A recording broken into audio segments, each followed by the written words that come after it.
Hello and welcome to another Robot VARNAC of workshop video. The woodshop videos seem to be doing pretty well, so there'll be a lot more woodshop videos coming.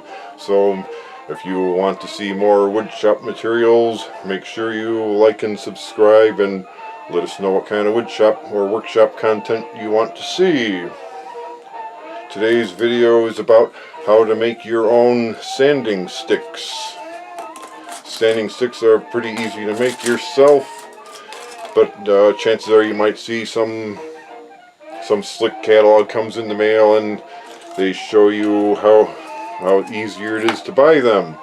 But if you have your own wood shop, that means you have a small factory in your house and you can make your own sanding sticks. The problem is you probably just don't know how, and that's why you're here now trying to learn how. So without further ado, let's get started. The first thing you need is some thin material. The whole idea of sanding sticks is that they're small and thin to get into small, hard to get at places. Another possibility is, if you use non-porous glue, is to use a thin sheet metal. Then you can bend the material and get into more customized material. But today is going to be using ordinary garnet sandpaper, some craft sticks, and ordinary wood glue. So the first thing you need to do is see how long you want to make your stick. For example, if you want to do the whole thing or do it partial. Let's do the whole length of the stick so you get an idea of use the whole material. So take one part and you basically want to make the measurement the whole size. Use your ruler.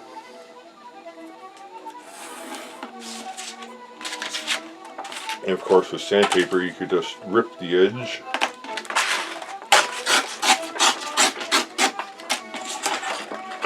Don't forget to break your sandpaper, that is, go over the edge to break the sandpaper to make it flexible when you're using it. This will make it easier to go around the craft stick, or if you use another material, whatever size you want or decide to use on, that's your choice. So you want to see how big of you want the sandpaper to go around about halfway. So you get a glue joint down the middle like that. So you want the half the material.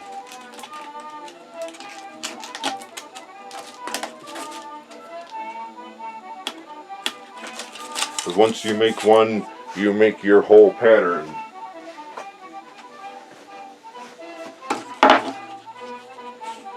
So you want to make the good one first.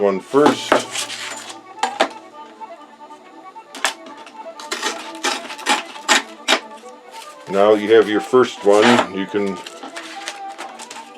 go down the line and make more. You just need one little line. You can use a square if you like. Do you want to keep the line? Reduce waste by keeping it square.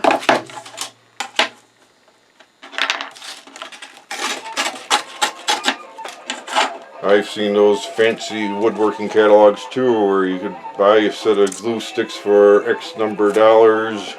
You can make two lines like this, and then use the ruler and just simply tear it off.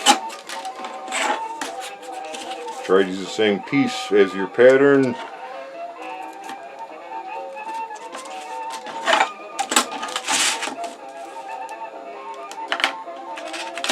There's no sense buying something disposable that you can make yourself in your own shop. If you have a wood shop, part of your thing should be making your own materials and supplies, and why throw good money away if you can make it yourself?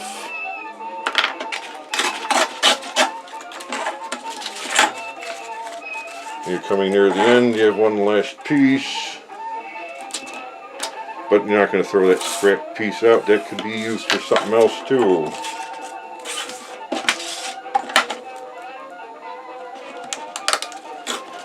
That's public domain music playing, by the way. Now that you got your pieces ready,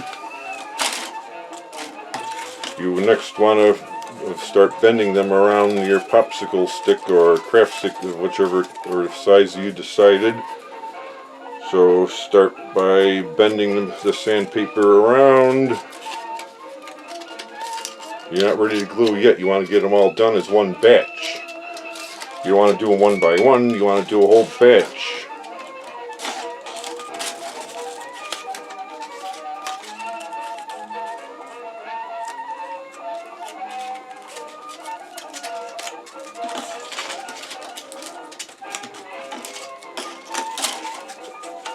Once you see how easy it is, you'll wonder why you threw good money away buying supplies like this, store-bought supplies, when you can make them right at your own, in your own shop.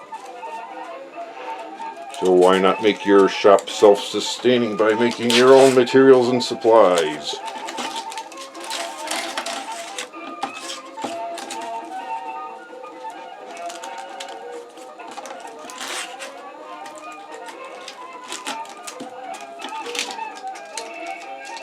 Now you might be asking, how are you going to glue these together? You want the sandpaper to be perfectly flat.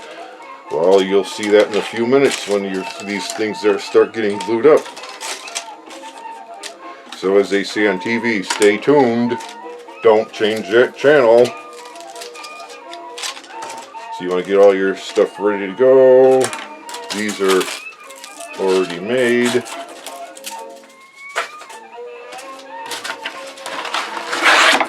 So once you get that, you can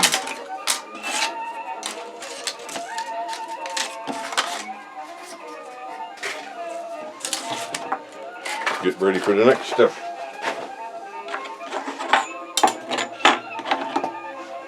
Always keep your work table clean and clutter-free for better working conditions. Now you're ready to start gluing. Before you start gluing, make sure you have your clamps on hand.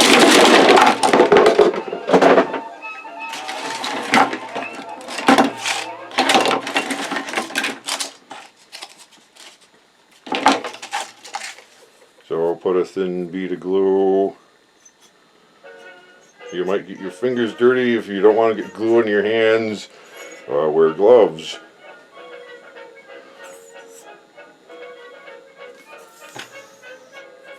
Spread the glue nicely on the whole craft stick or whatever glue material you're using. You want to have a rag nearby to wipe your fingers on so you don't ruin the sandpaper. Now here's the part you've been waiting for, clamping it together. To keep it flat, you put one material on the bottom and one on top. Squeeze it together like so, and put your clamp on there. See how it's sandwiched between there like that, so it dries nice and flat like the store-bought ones. And put it aside. Then go to the next one. That wasn't me, by the way.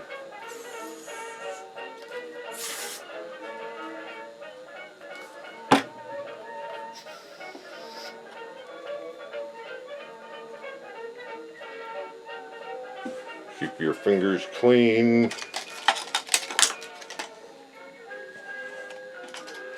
The glue will ooze out in there and cover everything, so sandwich the piece between two pieces. Press it together to get nice and flat in there like that. Put the clamp on. Once the glue dries, it'll be nice and flat. Since it's disposable anyway, it's not going to be a big deal if there's a little play in the sandpaper. There are perfectionists out there who will say if it's not store-bought, it's no good. And go to the next one.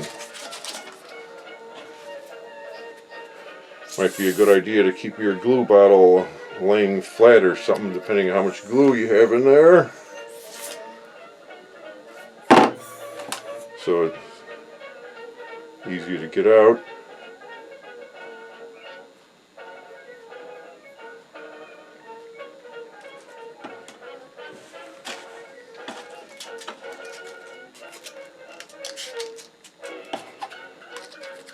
Sandwich it in there like so.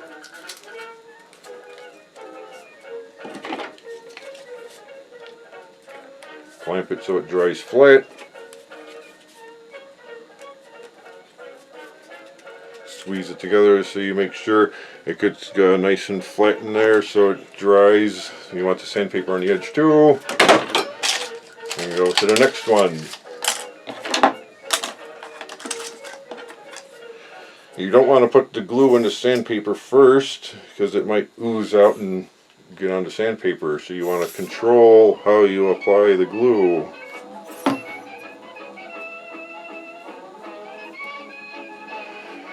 Not much glue is needed, just a little bit to stick. After all, once you clog the sandpaper, you're going to throw it out anyway. Or use it for kindling in the wood stove.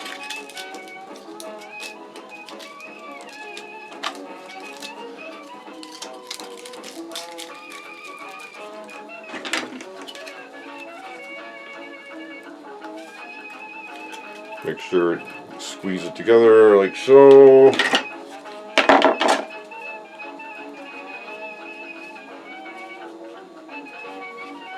So there you have another one, and put it aside.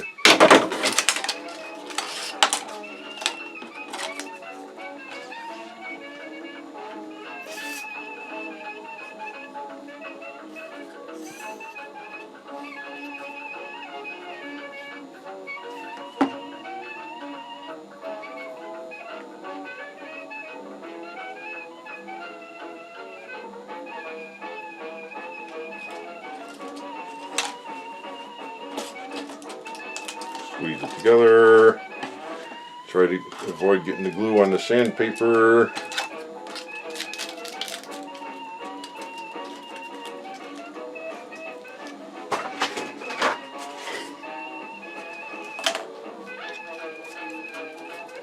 You want to make this as flat as possible. Well, folks, that was the last clamp that I had. So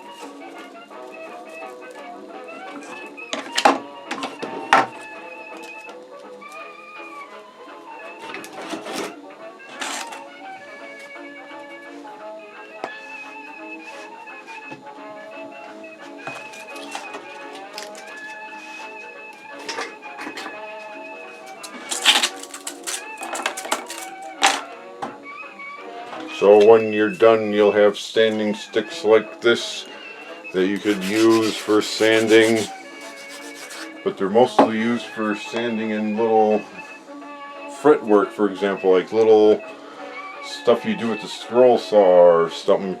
Another possible thing you could do is take an old pencil and wrap the sandpaper around the pencil and make round ones here. Only limited by your imagination, folks. You could, if you want round ones, you could use an old pencil and glue it up the same way. Those who used to roll their own might be familiar with this idea. So once you're done, you'll have your very own sanding sticks that you made in your own wood shop or mini factory. It's one thing, those big wood companies are trying to sell you stuff. They don't want you to make your own stuff, they want you to buy their products. So why not put your shop to use and make your own products that you can save the money yourself. So don't forget to like and subscribe, and especially comment so we know what you're thinking out there. So that's the end for now. See you next time. Goodbye.